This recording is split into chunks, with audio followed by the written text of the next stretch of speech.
un étirement du cou quand on grince des dents la nuit, quand on fait du bruxisme. Ça se prononce comment? Bruxisme. On va partir sur ce principe-là. Je ne sais même pas comment ça s'écrit, c'est la dyslexie qui fait ça. Donc un étirement pour relâcher toutes ces structures-là, pour être moins tendu. On peut avoir des fois des migraines quand on serre les dents en permanence, que la langue pousse en permanence, les migraines peuvent apparaître. Et parce qu'ici le cou va surcompenser, on va tirer en avant. On va essayer de le relâcher pour que tout simplement la tête se recentre.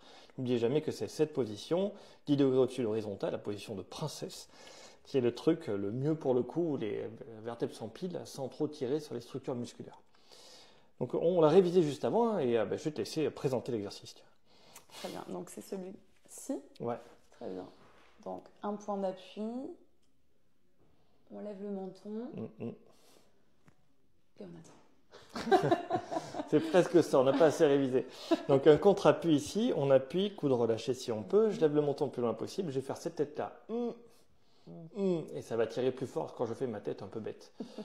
Mais si j'ai mal au cou quand je fais cet exercice-là, c'est qu'il va aussi falloir soigner le cou parce que vous avez des cervicalgies. Et il faut commencer par ça, sinon on ne peut pas faire l'exercice. On va se faire plus mal au cou. Donc le cou, c'est fragile, on tire qu'une minute avec la petite grimace. Et après, on relâche, on revient.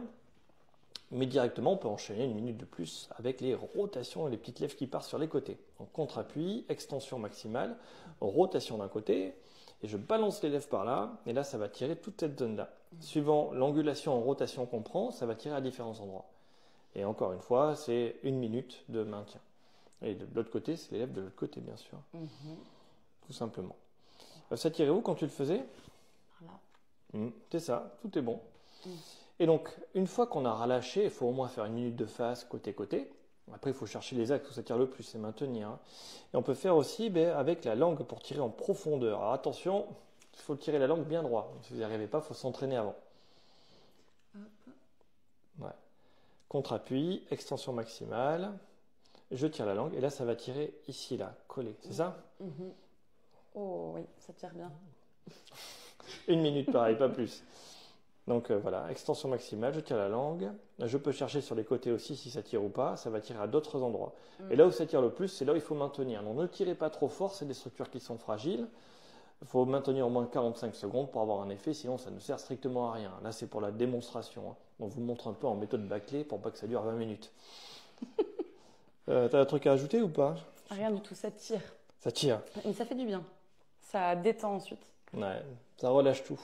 Vous verrez que ça vaut le coup de le faire, surtout si vous avez en plus des pressions au niveau du thorax et des problèmes derrière au niveau du thorax. Si là il y a des tensions et qu'après les avoir étirés, travaillés, fait du sport, quelque chose, les douleurs remontent, ça permet de se relâcher automatiquement. Pour quelle raison est-ce que quand j'appuie ici, j'ai des douleurs qui apparaissent là?